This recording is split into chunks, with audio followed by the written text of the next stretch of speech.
बिस्मिल्लाहिर्रहमानिर्रहीम। ये आज हमारा सेकंड ईयर का फर्स्ट लेक्चर है और सेकंड ईयर में ऑर्गेनिक केमिस्ट्री की तरफ हम जा रहे हैं। ऑर्गेनिक केमिस्ट्री बड़ा एक इम्पॉर्टेंट पॉइंट है और बड़ा एक टेक्निकल सी हमारी केमिस्ट्री है, जिसको समझना, जिसको तैयार करना, ये बड़ा टेक्निकल सा पॉइंट है।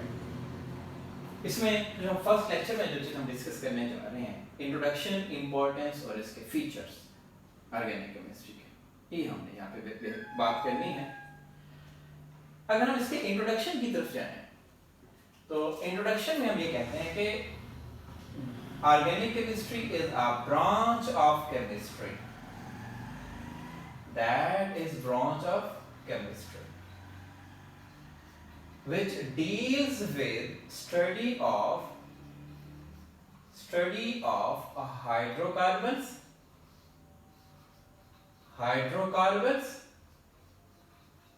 and their derivatives।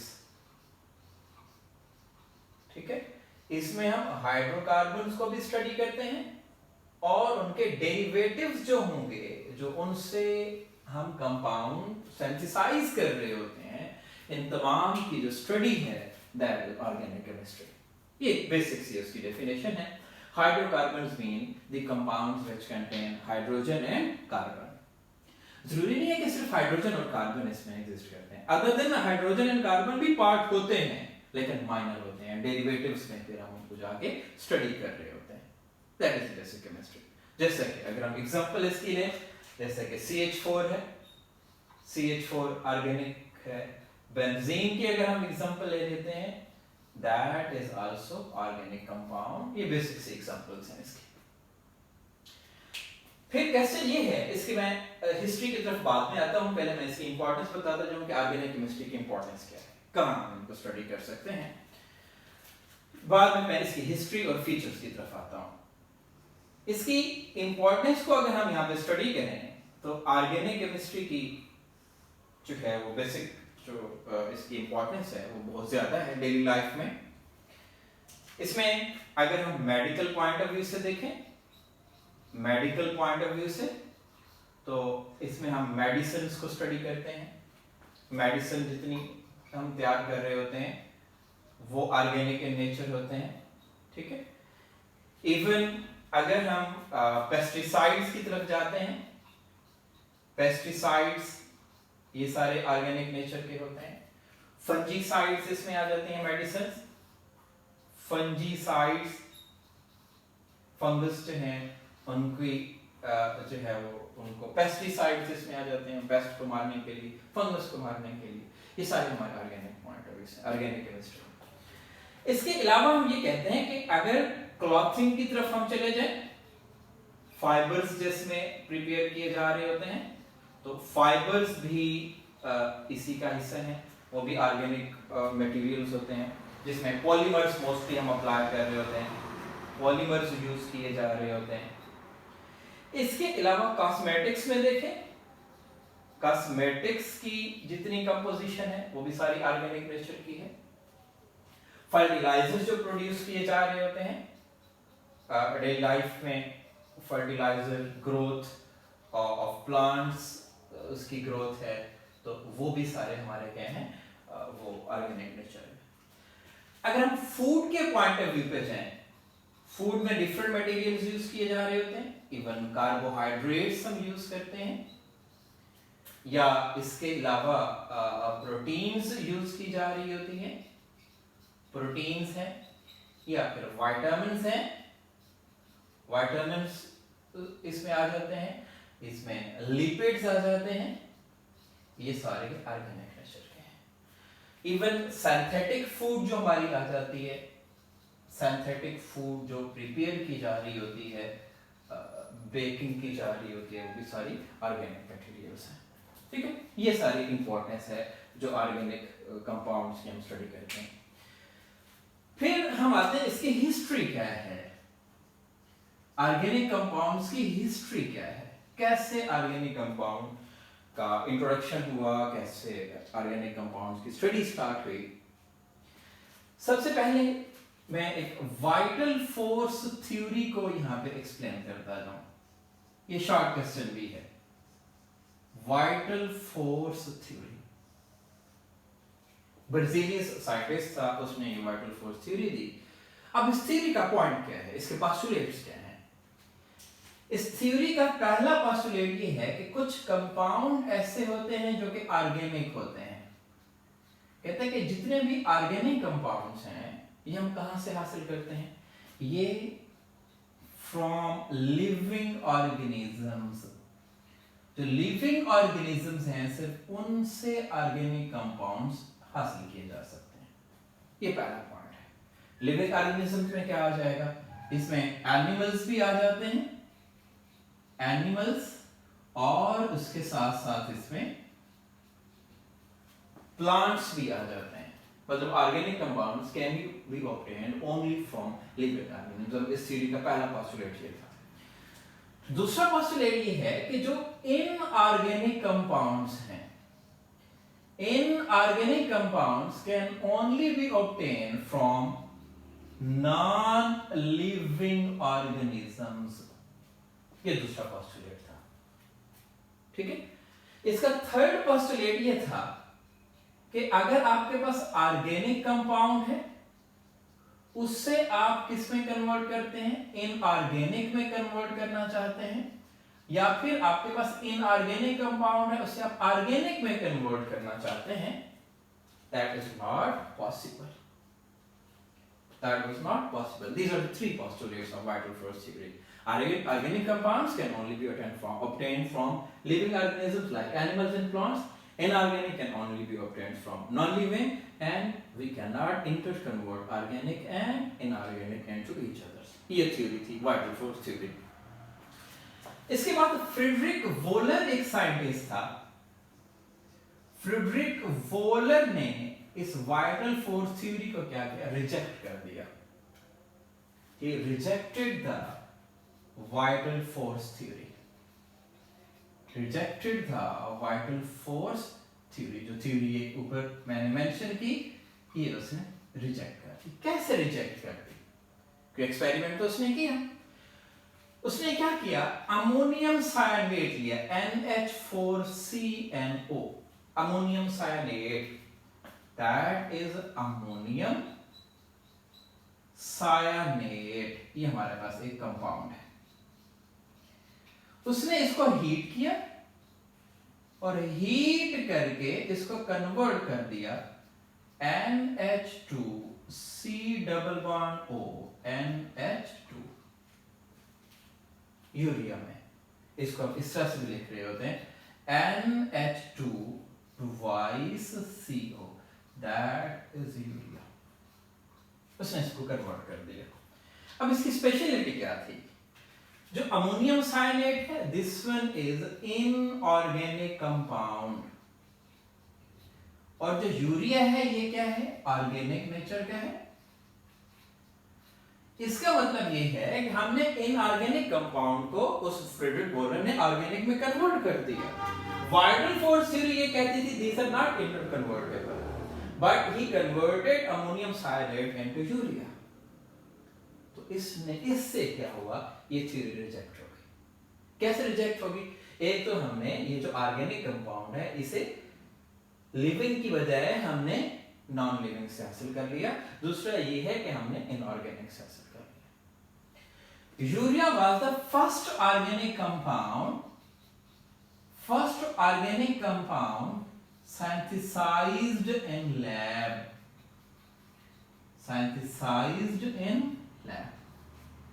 ठीक हो गया।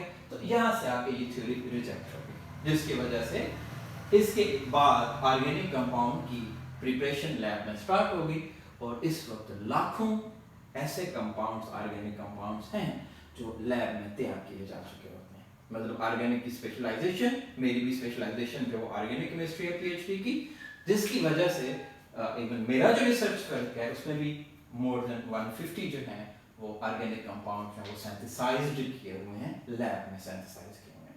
तो इस वक्त सिंथेसिस पॉसिबल है, यहां से स्टार्ट हो गई। ये है ऑर्गेनिक कंपाउंड की हिस्ट्री। अब नेक्स्ट ये है कि ऑर्गेनिक कंपाउंड्स के फीचर्स क्या हैं। फीचर्स मीन इसकी कैरेक्टरिस्टिक्स क्या हैं। हैं, इसकी प्रॉपर्टीज क्या हैं, क्या इसकी स्पेशलिटी है। इसमें जो पहली स्पेशलिटी है वो हम ये कहते हैं कि peculiar behaviour. Peculiar behaviour, peculiar behaviour से क्या मुराद है? स्पेशल बिहेवियर, अनोखा बिहेवियर, डिफरेंट बिहेवियर। इसमें ये है कि ऑर्गेनिक कंपाउंड्स की एक स्पेशलिटी है और उस पिक्यूलियर बिहेवियर को हम ये कहते हैं that is catenation. That is catenation. ये शॉर्ट क्वेश्चन भी आता है, कैटिनेशन क्या है? कैटिनेशन हम ये कहते हैं कि self linkage property to form long chains that is called catenation। मतलब जो कार्बन एटम है वो आपस में सेल्फ लिंकेज में आपस में लिंक होके लॉन्ग चेन्स डिवेलप करते हैं, लॉन्ग चेन डिवेलप करते हैं। That property is called catenation property. ये कार्बन का बिहेवियर है, ये दूसरे एलिमेंट्स में नहीं है। मतलब नाइट्रोजन ऐसे नहीं कर रहा होता, सल्फर ऐसे नहीं कर रहा होता, ऑक्सीजन ऐसा नहीं कर रहा होता। उसकी रीजन ये है कि ये जो कार्बन कार्बन बॉन्ड है, कार्बन कार्बन जो बॉन्ड है that is very stable bond. क्योंकि ये स्टेबल बॉन्ड होता है इसलिए ये लॉन्ग चेन्स बनाते हैं, ये कैटिनेशन की प्रॉपर्टीज शो करते हैं। इसके अलावा बाकी अगर हम एलिमेंट्स की तरफ जाएं तो वो सेल्फ बॉन्ड उनका स्टेबल नहीं होता, थर्मोडायनामिकली स्टेबल की बात करते हैं, मतलब हीट पे स्टेबल नहीं रहता, इसलिए वो कैटिनेशन नहीं करते। जो हमारे ऑर्गेनिक कंपाउंड है जिसमें कार्बन स्पेशल है वो कैटिनेशन शो कर रहे होते हैं। ये पहली प्रॉपर्टी इसमें आ गई। दूसरी प्रॉपर्टी जो हम यहाँ पे देखते हैं, दूसरी प्रॉपर्टी हमारे पास है non ionic nature. Non ionic nature, carbon जो नॉन आयोनिक नेचर है। दूसरे लफ्जों में हम ये भी कह सकते हैं नॉन आयोनिक को हम कोवेलेंट नेचर भी कह सकते हैं। कोवेलेंट नेचर देखिए, जब कोई एटम इलेक्ट्रॉन लॉस करता है उस वक्त वो कैटाइन बनाता है, जब वो गेन करता है तो उस वक्त क्या बनाता है? एनाइन। अगर हम कार्बन एटम को देखें, कार्बन के वैलेंस शेल में ये पहला अगर शेल है तो ये दूसरा शेल, इसमें कितने इलेक्ट्रॉन्स हैं? 4 इलेक्ट्रॉन्स हैं। या तो ये पॉसिबिलिटी है कि ये 4 इलेक्ट्रॉन लॉस करे, या फिर ये पॉसिबिलिटी है ये 4 इलेक्ट्रॉन गेन करे। ये दो पॉसिबिलिटीज हैं। अगर ये लॉस करेगा तो कैटाइन बनने के चांसेस हैं, अगर ये गेन करेगा तो एनाइन बनने के चांसेस हैं। ठीक है, तब जाके अपना बैलेंस शेल ये कंप्लीट करेगा ना। लेकिन कार्बन की इतनी कैपेसिटी नहीं होती, इतनी इलेक्ट्रोनेगेटिविटी नहीं होती कि ये 4 इलेक्ट्रॉन गेन कर ले और -4 चार्ज बना ले। और ये इतनी लो इलेक्ट्रोनेगेटिव भी नहीं होता कि ये 4 इलेक्ट्रॉन लॉस कर दे। मतलब ये ऐसा नहीं करता, ना 4 इलेक्ट्रॉन लॉस करता है ना गेन करता है। फिर क्या करता है? कंबाइन करता है, कोवेलेंट बनाता है। जैसे कोवेलेंट बनाता है तो इसकी जो नेचर है वो क्या रह जाती है? कोवेलेंट नेचर रह जाती है। Organic compound mostly are covalent in nature, ionic nature के नहीं होते। ये दूसरी प्रॉपर्टी है। जो तीसरी प्रॉपर्टी की तरफ हम यहां पे आते हैं, इसकी जो थर्ड प्रॉपर्टी है वो हमारे पास है similarity in behaviour. Similarity in behaviour, organic compound mostly similarity behaviour में है, सेम बिहेवियर शो करते हैं और उसको हम एक स्पेशल नेम देते हैं, that is homologous series. Homologous series, homo mean same, लोगस mean change, chain, same chain की सीरीज। जैसा कि मैं एक सीरीज यहां पे बता देता हूं, मेरे पास है CH4, दूसरा मेरे पास क्या आ गया? CH3CH3 ethane.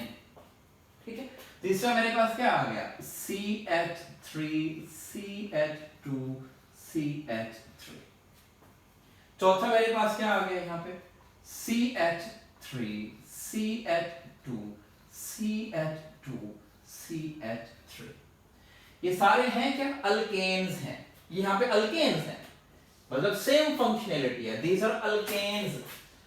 अब ये सारे के सारे अल्केन्स हैं, लेकिन चेंज क्या आता जा रहा है, जब हम इधर आते हैं, इधर मूव करते हैं, इधर मूव करते हैं, तो CH2 का चेंज आता जा रहा है। हर नेक्स्ट पे CH2 का इजाफा होता जा रहा है। इस CH2 को हम ये कहते हैं that is मैथिलीन group, that is मैथिलीन group. और इसका जो मास है वो कितना होता है, 14 ग्राम्स पर मोल होता है। मतलब हर CH2 की एडिशन से एक नया कंपाउंड बनता जाएगा, और ये सारे के सारे क्या कहलाते हैं, आपस में होमोलॉगस सीरीज कहलाते हैं। जरूरी नहीं अल्केन है, वो अल्कीन्स हो सकते हैं, वो अल्कोहल्स हो सकते हैं, वो एल्डिहाइड्स हो सकते हैं। अब ये सिमिलरिटी है, मतलब ऑर्गेनिक कंपाउंड्स एक दूसरे से सिमिलर बिहेवियर शो कर रहे होते हैं। ये प्रॉपर्टी इसकी थर्ड प्रॉपर्टी यहाँ पे होगी। फोर्थ प्रॉपर्टी हम ये देखते हैं कि that is complex in nature. Complexity, organic compound simple नहीं होते, कॉम्प्लेक्स होते हैं। जैसा कि ऑर्गेनिक कंपाउंड में क्या आ जाते हैं, कार्बोहाइड्रेट्स। कार्बोहाइड्रेट्स ऑर्गेनिक कंपाउंड्स हैं, प्रोटीन्स ऑर्गेनिक कंपाउंड्स हैं, ठीक है। इसमें लिपिड्स ऑर्गेनिक कंपाउंड्स हैं। ये सारे सिंपल नहीं होते, कॉम्प्लेक्स ज्योमेट्री रखते हैं। इसमें जैसे कि अगर हमारे पास स्टार्च आ जाता है C6H10O5, स्टार्च भी एक ऑर्गेनिक कंपाउंड है, कार्बोहाइड्रेट्स में आता है, दैट इज C6H10O5, और इसके n नंबर होते हैं, बहुत सारे मॉलिक्यूल्स इसके होते हैं। तो इसका मतलब ये हुआ कि जो हमारे ऑर्गेनिक कंपाउंड्स है वो कॉम्प्लेक्स नेचर के होते हैं, और इनके हाई मैसेज होते हैं, हाई मैसेज इनके होते हैं। ये भी इनकी नेचर है जो कॉम्प्लेक्सिटी में हम स्टडी करते हैं। नेक्स्ट इसकी फीचर है दैट इज आइसोमेरिज्म। आइसोमेरिज्म को हम आगे डिटेल में भी डिस्कस करेंगे। आइसोमेरिज्म हम ये कहते हैं कि that is a phenomena in which compounds have same molecular formula,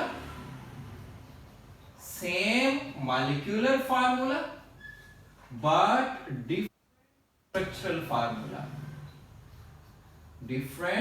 structural formula. These are called isomers of each other.